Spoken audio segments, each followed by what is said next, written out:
Chapter 1. The Reining Age. I've never seen the night, nor seen a star. I've seen neither spring nor fall, nor winter. I was born at the end of the Reining Age, just as the Earth's rotation was coming to a final halt. The reigning lasted for 42 years, 3 years longer than the unity government had projected. My mother once told me about the time our family witnessed the last sunset. The sun had ever so slowly crept toward the horizon, almost as if it had stopped moving altogether. In the end, it took 3 days and 3 nights to finally set. Naturally, that was the end of all days and all nights. The Eastern Hemisphere was shrouded in perpetual twilight for a long time then, perhaps for a dozen years or so, with the sun hiding just beyond the horizon, its rays reflected by half of the sky. It was during that long sunset that I was born. Dusk did not mean darkness. The Northern Hemisphere was brightly illuminated by the Earth engines. These giant generators had been raised all across Asia and North America. Only the solid and stout tectonic plates beneath those 2 continents could withstand the enormous thrust forces they exerted.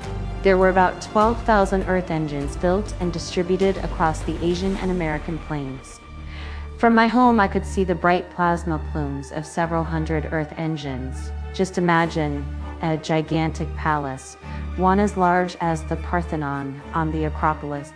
Now, imagine countless colossal pillars raising from that palace, reaching to the heavens, each emitting brilliant, bluish-white light, like a titanic fluorescent tube. And then there is you. You are a microbe on the palace's floor. This only begins to paint the picture of the world we lived in. This picture, however, is not yet complete. Only the forces acting tangentially to the Earth's rotation could slow it, so the Earth engine's jets had to be aligned to a specific angle. Those gigantic pillars of light were slanted to that angle. Now imagine what that meant for our palace, with its pillars all leaning on the very verge of toppling down. Many who came from the Southern Hemisphere went mad when suddenly confronted with this awesome vista. Worse than the view was the scorching heat emitted by the Earth engines. Outdoors, the temperature was stuck at around 160 to 180 degrees, forcing us to wear thermal suits just to leave the house. The extreme, nearly suffocating temperatures often brought torrential rains. It was always a nightmarish scene when the beam of an Earth engine cut through dark clouds. The clouds scattered the brilliant bluish-white light of the beam, erupting it into countless frenzied, surging halos of rainbow light that covered the entire sky like white-hot magma. One time, my senile grandfather, tormented by the unrelenting heat, couldn't take it anymore. When a heavy downpour arrived, he was so elated that he ran outside, bare to the waist. We couldn't stop him in time, and the top of his skin was scalded off by the raindrops, which were heated to a boil by the Earth engine's plasma beams. To my generation, born in the Northern Hemisphere, all of this was perfectly normal and natural, just like the sun, stars, and moon had been to generations before the Reining Age. We called the entire history of the human race that had come before us the pre-solar age. What an enthralling and golden era that had truly been. When I started primary school, my curriculum included a journey around the world. I went on this journey with my teachers in a class of 30. At the time, the Earth's rotation had already come to a complete halt. The Earth engines were only being used to maintain the planet's equilibrium and to make a few minor adjustments. Because of this, the beams were significantly throttled during the 3 years from when I was 3 until I turned 6. It was due to this throttling that we were able to take our trip, giving us a chance to get to know our world better. First, we visited an Earth engine up close. The engine was in Shijiazhuang, near the foot of the Taihang Mountains. The engine was a towering metallic mountain looming over us, filling half the sky. To the west of it, the Taihang Mountains seemed to be no more than a ridge of small hills.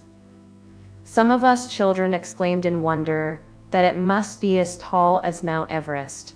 Our beautiful teacher, Miss Xing, smiled as she told us that it was, in fact, 36,000 feet tall, a good 6,000 feet taller than Mount Everest. People call it God's blowtorch, she said. We stood in its enormous shadow, feeling its tremors shake the very earth. There were two major types of Earth engines. The larger ones were dubbed mountains, while the smaller ones were called summits. We ascended North China Mountain 794. Let me tell you, it took a lot longer to scale a mountain than to ascend a summit. The top of a summit could be reached via a giant elevator, while you could only go up a mountain in a car, snaking your way up a coiled road. Our bus weaved into the endless procession of other vehicles, following the smooth steel road up the outer side of the mountain. To our left, there was only a blank face of azure metal. To our right, a yawning abyss. The traffic mostly consisted of 50-ton dump trucks fully loaded with rocks from the Taihang Mountains. Our bus quickly ascended to 16,000 feet as the earth below almost completely disappeared, obscured by the reflection of the Earth engine's greenish-blue light. Mrs. Cixin then told us to put on our oxygen masks. As we approached the plasma plume, the light and heat increased immensely, causing the visors we wore to gradually dim and the mini compressors in our thermal suits to whir along with all their might. At 20,000 feet, we came upon the material intake. Truckload after truckload of large rocks was dumped into the faint red sparkling light of its giant maw. It devoured the rocks without sound. Fascinated, I asked my teacher about it. How is the Earth engine able to turn those rocks into fuel? Heavy element fusion is a very arcane field of study, she told me too. Difficult to understand at your age. You can content yourself to understand that the Earth engines are the most powerful machines mankind has ever built. The one we are standing on, North China 794, operating at full power, has the capability of exerting 15 billion tons of thrust on the Earth. Finally, our bus reached the very top of the engine. Here, the mouth of the plasma jet was directly above us. The beam emanating from it was so enormous that, when we tilted our heads up, all we could see was a gargantuan wall of blue plasma reaching into infinity above us. Looking far up at that blue, I then recalled a riddle posed to us in philosophy class. You are walking along on a plane when you suddenly come across a wall, I told my teacher. It stretches endlessly upward, endlessly downward, endlessly to your left, and endlessly to your right. What is this wall? Our haggard teacher had asked our class that riddle. I now asked Miss Singh, curious at her answer. Even the memory of that question made me shudder as we stood atop the engine. Ms. Singh stood next to me, thinking of the answer. After a perplexed moment, she shook her head as she contemplated my query. Leaning close, I whispered the riddle's terrible answer into her ear. Death. For a few seconds, she stared at me in silence, and then she suddenly embraced me. As she held me tight, I gazed over her shoulder into the distance. Rising from the hazy earth below, I could see a range of gigantic metal peaks. The range stretched in all directions as far as the eyes could see, each peak shooting forth a beam of bright plasma. It looked just like a gigantic, slanting cosmic forest, puncturing our teetering sky. After a while, we made our way to the ocean. Standing on the seashore, we could see the pinnacles of submerged skyscrapers reaching up out of the waves with the ebb of the tide. We beheld the gleaming whitewash of water rush out of their windows, forming cascades of waterfalls. Back then, the Reining Age had only just come to an end, leaving the Earth with the horrifying aftermath of its passing. The tides, quickened by the Earth engines, had swallowed 2 out of every 3 cities in the northern hemisphere. Then the global increase in temperatures melted the polar ice cap, turning the ensuing floods into a deluge that spread to the southern hemisphere. 30 years earlier, my grandfather had witnessed giant 300-foot waves that had engulfed Shanghai. Even now, he could never tell us about it without his gaze slipping into a 1,000-mile stare. Our planet had already changed beyond recognition before it even set out on its journey. Who knew what hardships awaited us on our long travels through outer space? At the seashore, we boarded an archaic vessel called ship. As we departed the coast, the Earth engines grew ever more distant. Within a day's travel, they had disappeared altogether behind us. Before us, the ocean was bifurcated by light. In the west, the azure glow of the Earth engine's jets. In the east, the shimmering pink water illuminated by the sun's rays. We sailed straight down the glittering seam where the two glows met on the ocean's surface. It was a truly marvelous sight to witness. As our voyage continued, the azure glow slowly waned while the pink light gradually waxed. With its waxing, unease began to spread across the ship. We children could no longer be seen on deck. Seeking shelter in the belly of the ship, we even drew the porthole blinds tight. One day later, the moment we dreaded most finally arrived. We all gathered in the large cabin that we used as our classroom to hear Mies Xing's announcement. "Children," she said, "we will now go and watch the sunrise." None of us moved a muscle. We all stared at her in blank disbelief. She attempted several times to get us going, but we refused to move. Seeing our fear, another teacher pointed out the problem to Ms. Xing. "It's just as I said," the teacher told her. "The world trip should be scheduled before we teach them modern history. It would make it easier for the students to adapt." "It's not that simple," Mrs. Xing retorted. "They learn it all from their surroundings, long before we teach them any modern history." She then turned to some of the class monitors. "You children go first, and don't be afraid." When I was a little girl, I was very nervous before seeing my first sunrise, just like you are now. But it was all good. Finally, we got up and one by one made our way to the cabin door. As we shuffled along, I felt a small, clammy hand grip my own. I looked down and saw it was Ling. "I'm scared," she whispered, her voice trembling. "We've seen the sun on TV. It will be just like that," I told her consolingly. "Just like what?" she countered. "Is a snake on TV like seeing a real snake?" For a second, I searched for the right words, but then decided not to give an answer. "Anyway, we should get a move on or we'll get marked down for the course." Ling and I grasped each other's hands tightly as we made our way onto the deck with the other children. Shaken by fear and full of trepidation, we faced our first sunrise. "Consider this," Miss Xing told us. "We only began fearing the sun 3 or 4 centuries ago. Before that, humanity was not afraid of the sun. In fact, on the contrary. In their eyes, the sun was both dignified and magnificent. Back then, the earth still turned and magnificent. Back then, the earth still turned and people saw the sun rise and set every single day, cheering the dawn and praising the beauty of sundown." Miss Xing stood with us as we watched at the ship's bow. Her long hair was caught by a gust as the first rays of light shot over the horizon, and for a moment I could not shake the thought of some monstrous sea creature breathing up the front of the ship. Then, finally, we beheld that soul-chilling blaze. At first, it was only a point of light on the horizon, but it quickly grew into an expanding arc. My breath caught in my throat as I felt myself falling into the clutches of terror.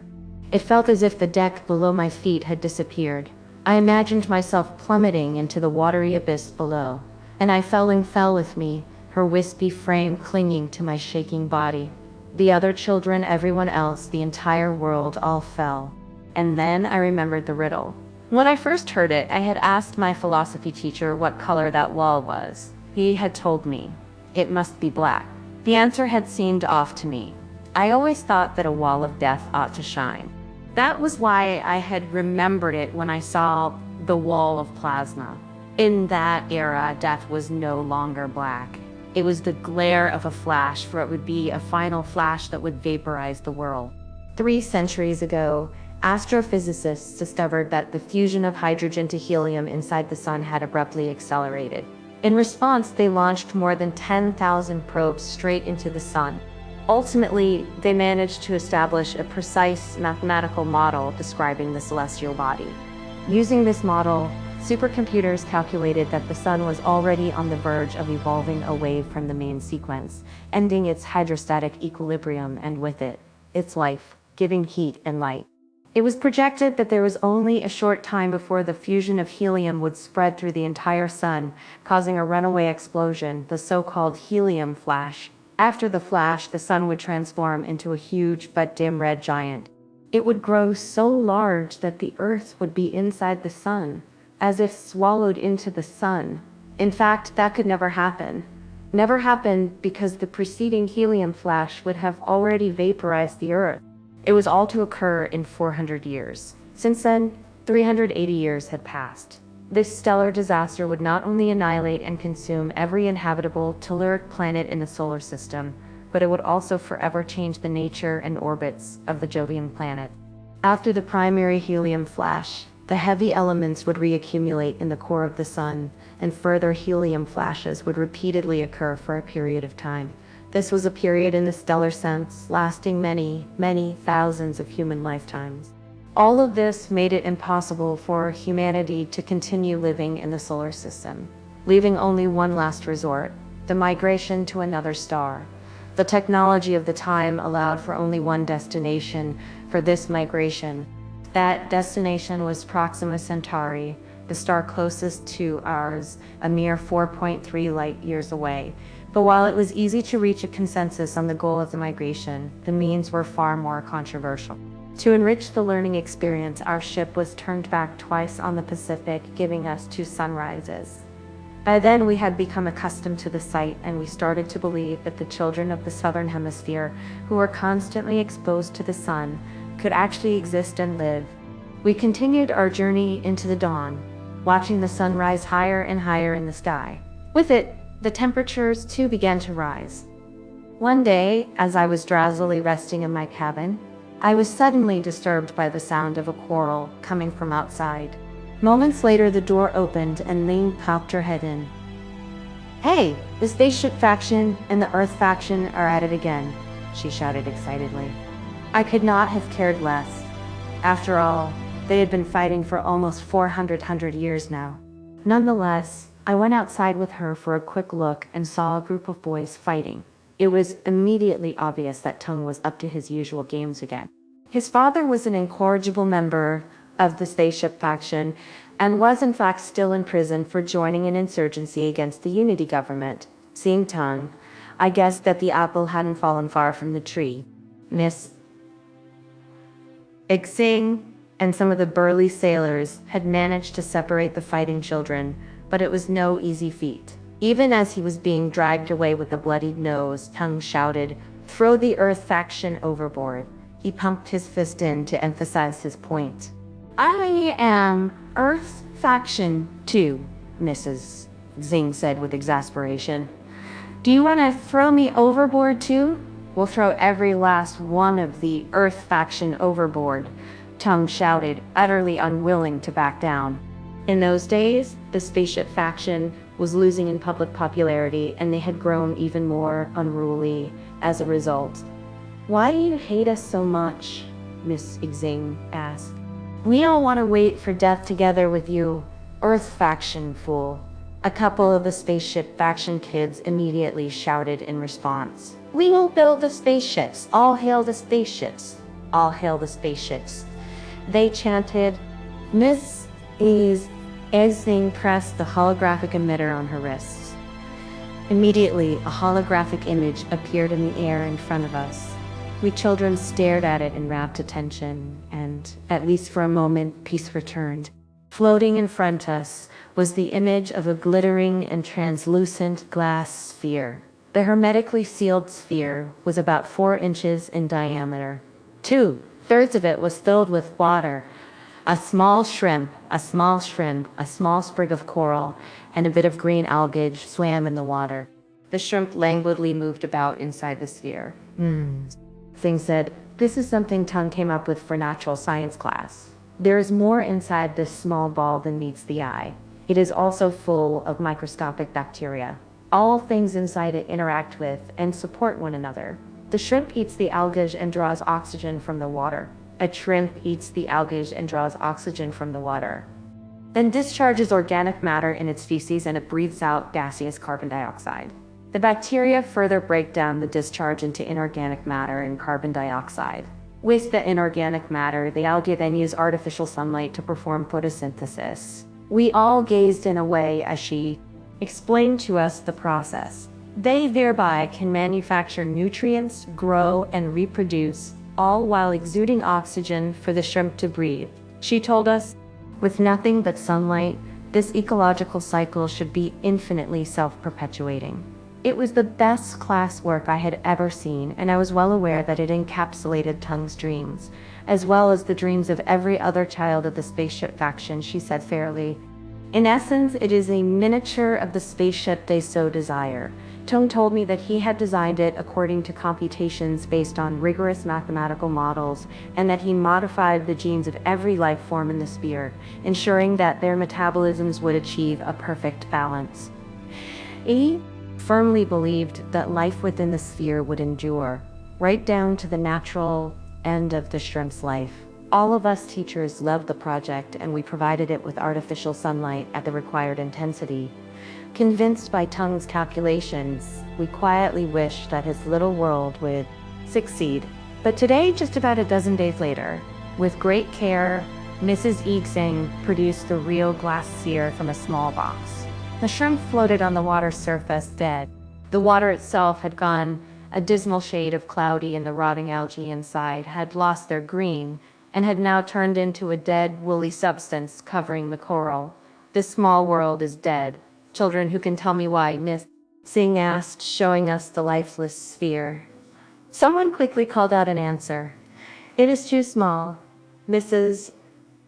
Singh smiled and nodded. You are right. It is too small. A small biosphere, no matter how precisely designed, can never withstand the test of time. It is no different with the vessel that the spaceship faction imagines. We could build a spaceship the size of Shanghai or New York, Tung retorted, his voice subdued, his eyes on the sphere. That is true, but that would be the limit of our current technology, and compared to the Earth, such a biosphere would still be very small. Miss Singh replied gently. Too small, in fact, we can find a new planet. Tung countered. Even your faction does not really believe that, Miss Singh said. There are no available planets in Centaurus. The nearest fixed star with an available planet is 850 light-years away. Even the fastest ship we can build can travel no more than 0.5% of the speed of light. At that speed, it would take us 170,000 years just to get there. The spaceship's biosphere would not even be able to last a tenth of that. Children, only an ecological system the size of Earth, with its vigorous and all-encompassing biosphere, can exist in perpetuity. Should humanity leave Earth to travel across the universe, she said, concluding her impassioned explanation, it would be no different from an infant leaving its mother in the middle of the desert. But Tung said, pausing before he continued in an almost pleading tone, Teacher, it's too late for us, and too late for us, and too late for Earth. It is too late for it to reach sufficient speed and to make it far enough away. The sun is about to explode. Mrs. Singh would have none of that sort of talk. It is not too late, she told him, and us as we all listened in. We must trust the unity government. How many times have I told you? Even if you don't believe, even if worst comes to worst, at least humanity died with pride, fighting to the end. Humanity's exodus would proceed in 5 steps. First, the Earth engine's jets would be used to counteract the Earth's movement, stopping its rotation. Second, the engine's entire power would be used to set the Earth on a new path, accelerating the Earth into escape velocity, taking it away from the sun. Third, in outer space, the Earth would continue to accelerate as it traveled to Proxima Centauri. Fourth, in transit, the Earth engines would be realigned, the Earth's rotation would be restarted, and the deceleration process initiated. And then fifth, the Earth would be moored in an orbit around Proxima Centauri, becoming its planet. People also call these 5 steps the Reining Age, the exodile age, the first wandering age during acceleration, the second wandering age during deceleration, and the new sun age during deceleration, and the new sun age. The entire exodus would last 2,500 years, about 100 generations.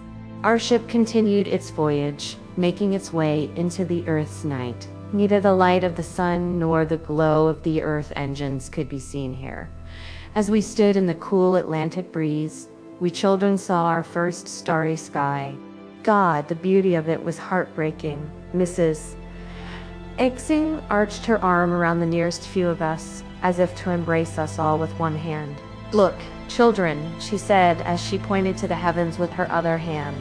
There's Centaurus, And that is Proxima Centauri, our new home. Tears began trickling down her face as she spoke those words, leading her to weep. It was an emotionally infectious moment, seeing her tears. By the time she finished, we were all sobbing. All around us, even the sailors and the captain, hardened seafarers, one and all. No one could stop the tears from welling up in their eyes. Through our tears, we all looked in the direction that Miss Zing was pointing, the stars in the sky twinkling as we cried. Only one point of light did not waver. A heavenly lighthouse on the distant shores of the wild sea of the night, a faint beacon for lonely travelers freezing in the cold desolation, the star of our hearts, Proxima Centauri. It was the only hope and support for 100 future generations, set on a course through a sea of woes.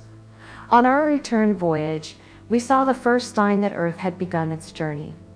A gigantic comet had appeared in the night sky. It was the moon, abandoned by humanity. The comet's tail was, in fact, the jet of lunar engines pushing the moon out of its orbit to ensure that there would be no catastrophic collision as the Earth began its acceleration. The lunar engine's trail covered the ocean in a blue glow and drowned out the stars. As it moved, the gravitational tide of the moon riled up the ocean, raising towering waves. We quickly transferred to a plane to continue our journey to our destination in the southern hemisphere. The day of departure had finally arrived. When we deplaned, we were immediately blinded by the brilliant jets of the Earth engines. Their plasma plumes were several magnitudes stronger than when we had last seen them. Even through closed eyes, we could see that the beams had been righted and were now shooting straight toward the sky. The Earth engines were running at full power. The acceleration gave rise to 300-foot rolling, thunderous waves that assaulted every continent. Scorching hurricanes howled through the boiling froth, screaming through the countless towering beams of plasma, with unbridled fury, uprooting almost every tree on Earth. Our planet had also become a gigantic comet, its blue tail piercing the dark of space. Earth was on its way, and with it, all of humanity. Just as we began our journey, my grandfather passed away, his burnt body ravaged by infection. In his final moments, he repeated over and over, "Oh, Earth, my wandering Earth."